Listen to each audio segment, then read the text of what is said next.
अस्सलामुअलैकुम वरहमतुल्लाहि वबरकातुहू। आज हम डॉक्टर मोहम्मद शराफ़त अली से जानेंगे कि ये जो डेंगू बुखार आम है जिसमें प्लेटलेट्स गिर जाते हैं, बहुत कमज़ोरी होती है, चक्कर आते हैं, कै आती है, तो हम कुरान और हदीस की रोशनी में उसका क्या इलाज कर सकते हैं। अस्सलामु अलैकुम वरहमतुल्लाहि वबरकातुहू। पहले तो मैं आप लोगों का शुक्रिया अदा करता हूँ। अल्लाह ताला आप लोगों को लंबी ज़िंदगी दे और अल्लाह ताला आपके लिए बहुत आफ़ियत का मामला फ़रमाए।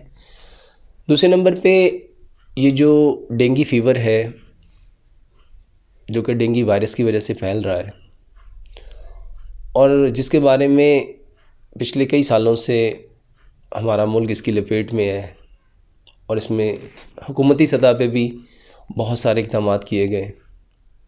तो हमें सबसे पहले ये जानना है कि ये बुखार जो डेंगू फ़ीवर है होता क्यों है। तो इसके लिए एक ख़ास मच्छर है जो हमें काटता है और उसकी वजह से ये बुखार होता है।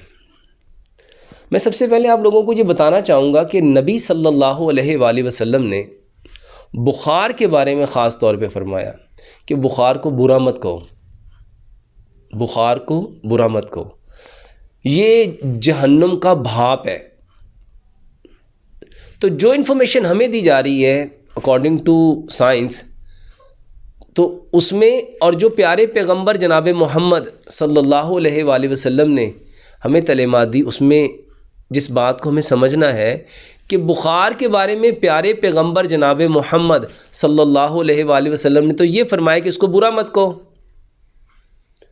तो आज ये जो बुखार जिसमें बेशुमार लोग मुब्तला हैं, जिनके प्लेटलेट्स गिर रहे हैं, जिनके जिस्मों में इतनी नकाहत है कि खड़े होने पे चक्कर आ रहे हैं, जिस्म में जान नहीं है, ताकत नहीं है, इंतहाई कमज़ोरी है, इंतहाई इस कदर बेचैनी, बेकरारी, बेसुकूनी है। और ऐसी सूरत में जब नाक और मुंह से ब्लीडिंग हो रही है, इंतहाई वर्टिगो की कैफियत है, तो हमें क्या करना चाहिए। मेरे मोहतरम भाई और बहनों, प्यारे पैगंबर जनाब मोहम्मद सल्लल्लाहु अलैहि वसल्लम जब किसी बीमार के पास जाते थे, आप फरमाया करते थे ला बासा तहूरुन इंशाअल्लाह, कि कोई हर्ज नहीं है इस बीमारी के आने में, ये तो आई है आपको पाकीज़ा करने। तो मेरे मोहतरम भाई और बहनों, ये बुखार असल में अल्लाह ताला उस वक्त हमारे जिस्मों को देते हैं जब अल्लाह ताला हमारे गुनाहों को झाड़ना चाहते हैं, जब हमें पाकीज़ा करना चाहते हैं, जब हमारे बदन को नीट एंड क्लीन करना चाहते हैं। तो सबसे पहला काम मेरे मोहतरम भाइयों, अगर हमने उस मकसद को ना पाया जिसके लिए अल्लाह ताला ने ये फ़ीवर दिया था और हम लग गए उन कामों में जो इन्फॉर्मेशन यूरोप से आई या वो इन्फॉर्मेशन जो इंसानों के एक्सपीरियंस और एक्सपेरिमेंट के बेस पे आई, अगर हम उसके पीछे लग जाएंगे तो मेरे मोहतरम भाइयों और बहनों, जो अल्लाह सुब्हानो ताला जो इन्फॉर्मेशन हमें देना चाहते हैं, जिस कॉज के लिए अल्लाह ताला ने ये फ़ीवर दिया, और हमने उसको अगर नज़रअंदाज कर दिया, तो मेरे मोहतरम भाइयों और बहनों, हम कभी भी कामयाब नहीं हो सकेंगे। तो सबसे पहला काम जो प्यारे पैगंबर जनाब मोहम्मद सल्लल्लाहु अलैहि वसल्लम किसी बीमार के पास जाके करते थे, वो उसको सबसे पहले ये दुआ देते थे ला बासा तहूरुन इंशाअल्लाह, कि कोई हर्ज नहीं है इस बीमारी के आने में, ये आई है तुम्हें पाकीज़ा करने, अगर अल्लाह ने चाहा तो डेंगू फ़ीवर में हमें, चाहे डेंगू फ़ीवर है, चाहे टाइफाइड फ़ीवर है, चाहे कोई भी फ़ीवर है, उसमें सबसे पहला काम जो हमें करना है, जो प्यारे पैगंबर जनाब मोहम्मद सल्लल्लाहु अलैहि वसल्लम ने बतलाया है, वो ये है कि ये पाकीज़ा करने आया है। तो सबसे पहले हमें ये जानना है कि मेरे अंदर ऐसी वो कौन सी चीज़ थी जिससे मेरा रब मुझे पाकीज़ा करना चाहता है। यकीनन हम सब जानते हैं कि हम इंसान जो है वो नसियान से बना है, और नसियान का मतलब होता है ख़ता करने वाला, गलती करने वाला। यकीनन हमसे कुछ ऐसी गलतियां हुई, ऐसी ख़ताएं हुई, ऐसे अमाल अफ़आल सर अंजाम हुए मेरे मोहतरम भाई और बहनों, जिसके सबब अल्लाह ताला हमें पाकीज़ा करना चाहते हैं। तो इससे परेशान नहीं होना, इससे घबराना नहीं है, इससे डरना नहीं है, बल्कि इसको फेस करना है और इस इंटेंशन के अकॉर्डिंग करना है कि इसमें हमारे लिए खैर है।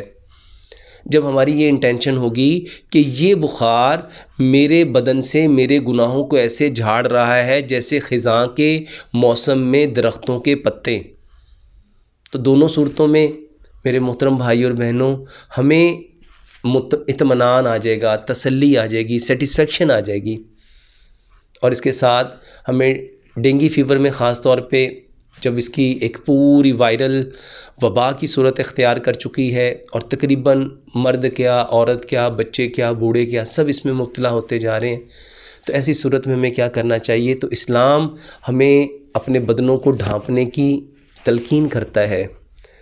हमने हुकूमती जो इक़दामात हुए उसमें हमें मना कर दिया गया कि आप शॉर्ट्स पहन के, हाफ बाजू पहन के आप पार्क्स में नहीं आएंगे, और हमने उनकी बातों पे अमल किया। लेकिन क्या जो अल्लाह सुब्हान व तआला ने 1442 साल पहले प्यारे पैगंबर जनाब मोहम्मद सल्लल्लाहु अलैहि वसल्लम के ज़रिए हमें ये नसीहत की गई थी, हुक्म दिया गया था कि अपने बदन को पूरा ढांप के रखो, तो क्या हमने उसके ऊपर अमल किया? अगर हमें नबी सल्लल्लाहु अलैहि वसल्लम के तरीके पे जानना है तो हमें अपने पूरे बदन को ढांपना चाहिए। हर उस जगह पे जहाँ पे मच्छर आपको काट सकता है आपको अपने आप को कवर करना चाहिए। और अगर ख़वातीन अपने पूरे अबाए में आ जाएं तो क्या आप एक लम्हे के लिए सोचो कि उनको मच्छर काट सकता है? और अगर हम अपने घरों को लें तो सफाई निस्फ़ ईमान है, अत्तहूरु शत्रुल ईमान, अत्तहूरु निस्फ़ुल ईमान, ईमान की शर्त सफाई है। और अगर हम अपने घर से वो सारा गंदा पानी, वो सारा साफ़ पानी जिसको हम बाहर खुली जगह पे रख देते हैं जहाँ पे मच्छर आके अंडे देते हैं, वहाँ से लार्वे से फिर वो मच्छर की पूरी एक अफजाइश होती है, तो हम अगर सफाई के इस असूल पे अमल करें तो मेरे मोहतरम भाई और बहनों हम इस वबा से बच सकते हैं। इसके साथ साथ हमें अपने घरों को साफ़ सुथरा रखना चाहिए। उन जगहों को जहाँ पे मच्छर परवान चढ़ते हैं उस पर स्प्रे करवानी चाहिए, उसकी सफाई करवानी चाहिए। फ़र्स्ट ऑफ़ ऑल तो हमें उसको इतना नीट एंड क्लीन रखना चाहिए कि मच्छर वहाँ पे पैदा ही ना हो, और अगर हो जाए तो मेरे मोहतरम भाई और बहनों हमें उसकी सफाई करके, स्प्रे करके उसका ख़ात्मा करना चाहिए। और उसके बाद भी अगर फ़ीवर हो जाए तो परेशान नहीं होना, हमें उस भाई को, बहन को दुआ देनी है, उसको बताना है कि कोई हर्ज नहीं है इस बीमारी के आने में, ये आई है तुम्हें पाकीज़ा करने। तो इसके ट्रीटमेंट के लिए हमें क्या करना चाहिए? तो ट्रीटमेंट के लिए सबसे पहला काम, आप सेब और चकंदर का जूस मिक्स कर लें। 3 हिस्से आप एप्पल का जूस लें, 1 हिस्सा चकंदर का जूस लें। इसमें आप 1 टीस्पून आप उसमें लेमन का रस मिला दें। मेरे मोहतरम भाइयों, डेंगू फीवर में क्योंकि प्लेटलेट्स बहुत ज़्यादा गिरते हैं और उसकी वजह से बहुत शदीद नकाहत हो जाती है, उसकी वजह से प्लेटलेट्स बहुत ज़्यादा गिरने की वजह से ब्लीडिंग शुरू हो जाती है आपके नोज़ से, आपके माउथ से। तो हमें इस प्लेटलेट्स को, इसकी काउंट को बढ़ाने के लिए हमें इस जूस का एहतमाम करना चाहिए। सुबह भी 1 गिलास पियो, दोपहर भी पियो, शाम भी पियो। इसके साथ साथ मेरे मोहतरम भाइयों, वाइट अनार, इसका जूस सुबह निहार मुँह पिए। सुबह भी ले सकते हैं, दोपहर भी ले सकते हैं, शाम को भी ले सकते हैं। इसके साथ साथ मेरे मोहतरम भाई और बहनों, इसके लिए बेहतरीन रेमेडी जो मैं अक्सर कहता हूँ, कलवंजी और मेथी दाने का पानी, इसको खाने से आधा घंटा पहले सुबह भी लो, दोपहर भी लो, शाम भी लो। इसके साथ साथ जो हार सिंगार का पौधा है जिसके बारे में मैं अक्सर बवासीर के हवाले से, अक्सर मैं ब्लड प्रेशर के हवाले से, अक्सर प्लेटलेट्स के डाउन होने के हवाले से बताता हूँ कि हार सिंगार के पत्तों का कावा लें। अल्हम्दुलिल्लाह हमने बेशुमार मरीज़ों पे इसको आजमा के देखा। हार सिंगार के 3 पत्ते लें, उसको 2 कप पानी में डालें, उसको इतना पकाएं कि वो 1 कप रह जाए, उसमें शहद या गुड़ मिला के 1 कप सुबह और 1 शाम 2 टाइम पिएँ। 3 टाइम भी इसको लिया जा सकता है।